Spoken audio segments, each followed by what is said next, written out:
Artificial intelligence, AI, is a rapidly advancing field with the potential to revolutionize various industries. However, like any technology, it has its advantages and disadvantages. In this response, I will outline some of the key advantages and disadvantages of AI. Advantages of AI. Efficiency. AI can perform tasks faster and more efficiently than humans. This can lead to increased productivity and cost savings. Accuracy. AI is less prone to errors compared to humans, which can result in more accurate outcomes and better decision-making. Personalization. AI can be used to personalize user experiences by analyzing data and providing recommendations based on user behavior. Predictive capabilities.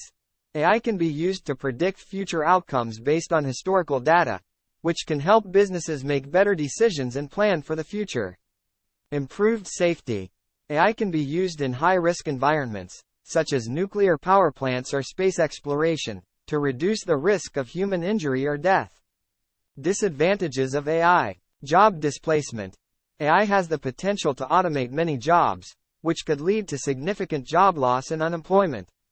Bias. AI algorithms can be biased based on the data they are trained on, which can lead to discriminatory outcomes. Lack of creativity. AI lacks the creativity and intuition of humans, which can limit its ability to solve complex problems. Security risks. AI can be vulnerable to cyber attacks, which could lead to the theft of sensitive data or the manipulation of AI systems. Dependence. Over-reliance on AI can lead to a loss of human skills and abilities, which could be problematic in the event of a system failure. It is important to recognize both the advantages and disadvantages of AI as we continue to integrate this technology into our daily lives. By understanding these factors, we can work to maximize the benefits of AI while minimizing its potential drawbacks.